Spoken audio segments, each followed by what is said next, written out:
Good evening. Today is 19th December 2016. Now we discuss applied geomorphology. Okay, and it is presented by Subir Kumar Dakua. Okay, so start now. Okay, environment and applied geomorphology. The geologists are concerned about the environmental and other related problems. Okay, so geologist जो है वो most concern किसके ऊपर है, environment के ऊपर और other related problems के ऊपर है. So the general they are trying no concentrate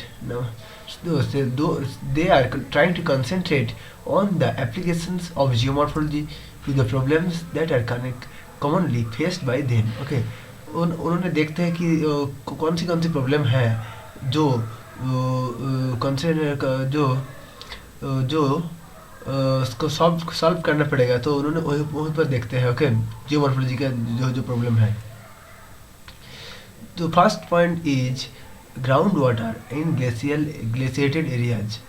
the possibilities of large supplies of ground water from glaciated areas largely depend upon the types of deposits from which large yield can be obtained. So the possibilities of the large supplies of ground water, जहाँ पर है large supply होता है ground water from glaciated areas में, largely depends upon types of deposits.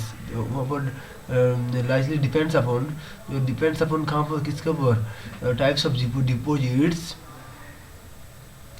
from which large yields can be obtained.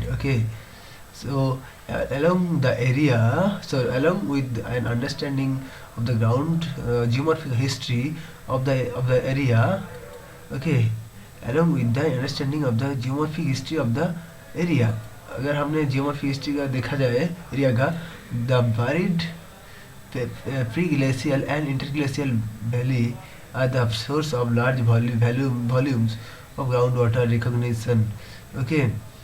So pre-glacial and interglacial जो valleys है, सो वहाँ पर हमने क्या देखते हैं ना, the source of the large volumes, जो लार्ज वॉल्यूम्स है वहाँ पर.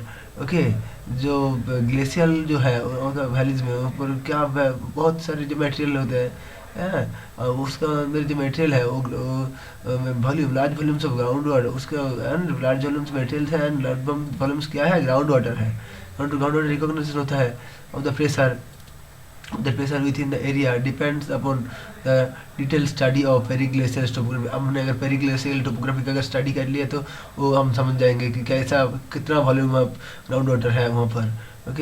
And geomorphic history of the area, अगर हमने geomorphic history of the area का पढ़ लिया जो उसका मॉर्फिक जियोमॉर्फिक जो हिस्ट्री है उसका क्या है, the location of a buried valley.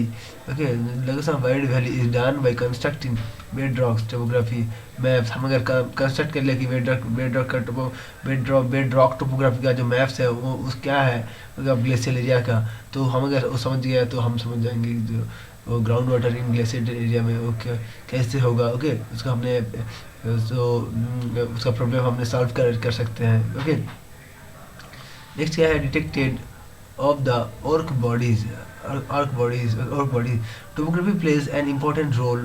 Topography जो बहुत important role play करता है in reaching of the iron ore के लिए. iron जो लोहा जो है the associated with the hills or ridge of hill regions, that of the regions. So the iron जो और जो डिपोजिट होता है कि लेक सुपीरियर रीजन में, और much associated with the hills and region. वो लेक रीजन्स के में मच होते हैं, लेक सुपीरियर रीजन, और मच एसोसिएटेड विद जो लेक रीजन है सुपीरियर होते हैं किसके साथ, हिल्स और रिज के साथ. जहाँ पर रिज है वहाँ पे वो होते हैं. So residual iron deposits are the results of concentration of iron during periods of weathering and thus old erosion of weathering surface and are favorable sites. वो है बहुत फेवरेबल साइट्स है जहाँ पर हम देखते हैं क्या ना, टोपोग्राफी कितना कैसा है। लाइक हम अगर देखा जाए तो लेक जो होते हैं ना, वो हम हिल के तरह, हिल और रिज में जहाँ पर हमने बहुत सारी जो हमने आयरन देखते हैं, आयरन डिपॉजिट होते हैं वहाँ पर,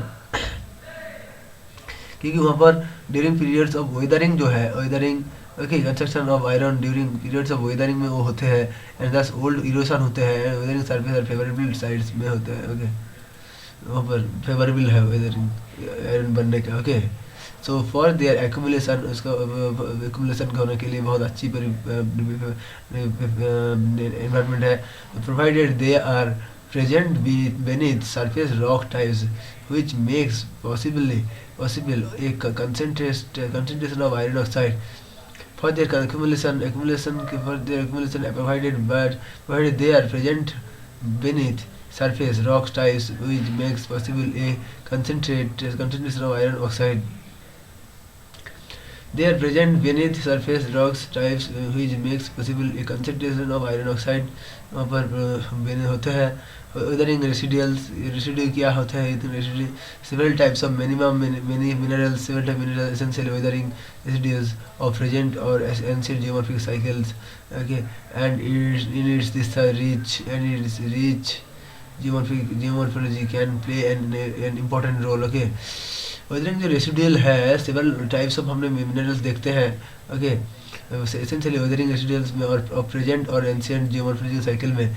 ओके, तो हमने सेवरल टाइप्स ऑफ मिनरल देखते हैं, एंड जो रीच होता है कहाँ पर, एंड रीच जियोमॉर्फोलॉजी में, geomorphology can play an important role करते हैं, जियोमॉर्फोलॉजी में वो बहुत इंपॉर्टेंट रोल करते हैं। ओके ओके, तो अनकन्फर्मिटीज हम जानते हैं, लाइन ऑफ अनकन्फर्मिटी जो चेंज होता है लैंड फॉर्म का। Unconformity in of the land forms are the location which contain certain residual minerals. Okay, जहाँ पर कंटेन करते हैं सर्टेन मिनरल्स जो हम देखते हैं वहाँ पर, such minerals are also commonly found upon remains of territory erosional surface above present waste levels of erosion में हम देखते हैं। जो सात मिनरल्स जो है वो कॉमनली हम कहाँ पर देखते हैं? टेरिटरी इरोशनल सरफेस में देखते हैं। ओके, इरोशनल जो सरफेस है वहाँ पर देखते हैं एवं प्रेजेंट अब बेस लेवल इरोशन में अंदर पर। उसके बाद क्या है? उसके बाद है geomorphic principles applied for to planet deposits, placer deposits. Geomorphic जो प्रिंसिपल्स है अप्लाइड कहाँ पर अप्लाइड है? प्लेसर डिपॉजिट्स में। Placer deposits of mineral results from definite geomorphic process. Okay okay, जो प्लेसर डिपॉजिट्स ऑफ मिनरल्स जो है और रिजल्ट फ्रॉम किसका result? Result from definite geomorphic process का रिजल्ट है। Okay, they are found in specific topographic position. जो found कहाँ पर देखते हैं हम? स्पेसिफिक टोपोग्राफिक पोजीशन के अंदर, and may have a distinctive topographic expression. वहाँ पर है डिस्टिंक्टिव टोपोग्राफिक एक्सप्रेशन है। Some of the example of the placer deposits are alluvial. वहाँ पर जहाँ प्लेसर डिपॉजिट्स का एग्जांपल क्या है ना? एलुवियल है। Okay, aeolian, bajada, beach etcetera. The principle of geomorphology can also be applied in search of gold, and after buried channels have been properly identified. Gold process. Okay, जो principle geomorphology हमने क्या applied देखते हैं ना, gold and buried channels में। Gold after buried channels के after में है, इसके आफ्टर ही हैव बीन प्रॉपर्ली आइडेंटिफाइड करते हैं हम। Gold process are likely to richest where they was slowing down to upstream velocity. जहाँ पर उन्होंने स्लोइंग डाउन करते हैं कि स्लो स्ट्रीम वेलोसिटी स्लो, जहाँ पर गोल्ड प्रोसेस आर लाइकली हम देखते हैं कहाँ पर richest where the slowing down of stream, जहाँ पर स्लो होता है स्ट्रीम का वेलोसिटी, जहाँ पर स्लो होता है। Okay, geomorphic principle applied in highway construction. Geomorphic principle कहाँ पर अप्लाई करते हैं हम? हाई वे कंस्ट्रक्शन के लिए। Topography plays an important role, जहाँ पर टोपोग्राफी प्ले करते हैं important role in determining in the most favourable highway route में।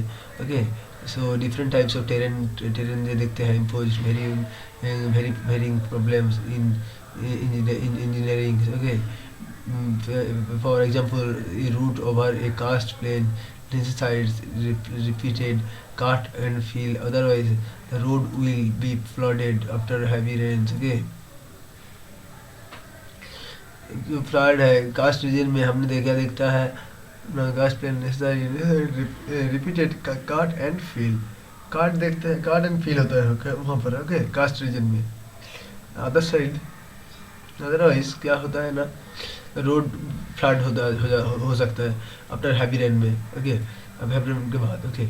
As sink holes fill with the surface run off, जो सिंक होल्स जो है फिल होते किसके सरफेस रन ऑफ के बाद फिल होता है, okay. Landslides and other types of reverse wasting also present problems, okay. And in the construction of highway construction में हमने different problem देखते हैं, mass wasting होता है, landslide होता है in the highway construction के, in the nature of soil beneath a road को surface become increasingly significant, okay. जो nature of the road है, जो road surface है, okay, then road surface have become the increasingly significant because its control करता है over the drainage beneath को of a highway में drainage beneath को control करता है, pumping of water beneath road slabs through joints and cracks helps to displace water carrying of soil particles, okay. जो water के road का ऊपर beneath road slabs के थ्रू जॉइंट्स के अंदर जो क्रैक्स हो जाता है ना, वहाँ पर डिस्प्लेस वाटर कैरिंग क्या करते हैं, वाटर कैरिंग कहते हैं सॉइल पार्टिकल्स को, thus creating a void beneath the pavement, which in turn results in cracking of the pavement, okay. वहाँ पर क्या करते हैं ना, thus creating करते हैं, क्या करते हैं ना, voids beneath of the pavement, okay. Payment को भेट ये करते हैं, void beneath पेमेंट भर जाता है, उसके बाद which in turn result in cracking of the pavement, crack हो जाता है, ओके, क्रैक हो जाता है। Location of the fourth six क्या है, location of sand and gravel pits. So हमने लोकेट करते हैं कहाँ पर सैंड एंड ग्रेवल है, पीट है। Selection of the suitable sites और sand and gravel pits enables evacuation of geologic factors such as variation in grade size, lithological composition, degree of weathering, okay, weathering कहाँ पर कितना degree है। sand and gravel may be found in flood plains, हम flood plain में देखते हैं sand and gravel को, हम देखते हैं river terrace, alluvial fan and cone etcetera. जो हम कहाँ पर देखते हैं, जो सैंड एंड ग्रेवल को फ्लड प्लेन में, रिवर ट्रेस में, एलुवियल फैन में, कोन में, एलुवियल कोन में। Terrace valley trains and outwash plains are the usually favorable sites for pits because they do not have a thick overburden and usually are extensive. They do not have a thick overburden, okay, and usually are extensive. Application of geomorphology in selection of sites for dams, okay. तो application क्या है geomorphology के in selection of sites for dams के लिए। Application of geology to dam selection के sites involves किसके ऊपर involve होता है, ए कॉम्बिनेशन ऑफ नॉलेज, देखिए इन्वॉल्व्स क्या है, इसके ऊपर कॉम्बिनेशन ऑफ नॉलेज के ऊपर इन्वॉल्व होता है, कंसंट्रेटिंग द जियोमॉर्फोलॉजी, ओके।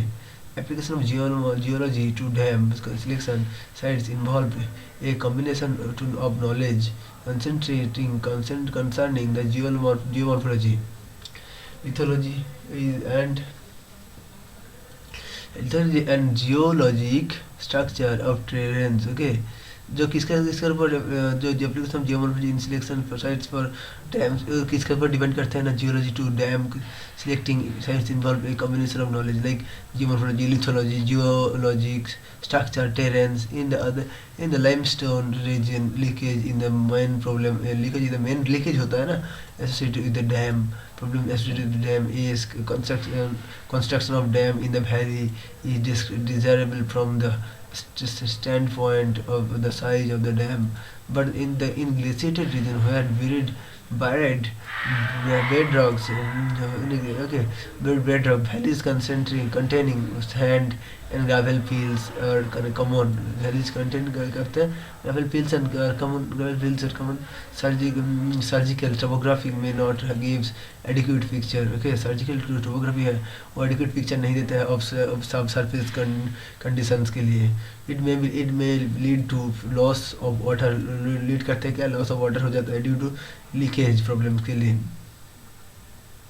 तो ग्रावल सर्जिकल टोपोग्राफी में नॉट गिव्स एडिक्यूट पिक्चर नहीं देता है ओके सबसे कंडीशंस अब it may lead to the loss of water due to the leakage problems okay application उसके बाद एप्लीकेशन क्या है एप्लीकेशन हम क्या ना application of geomorphology in oil exploration तो a large number of soil fields oil fields have been discovered because of their shrinking topographics because of the shrinking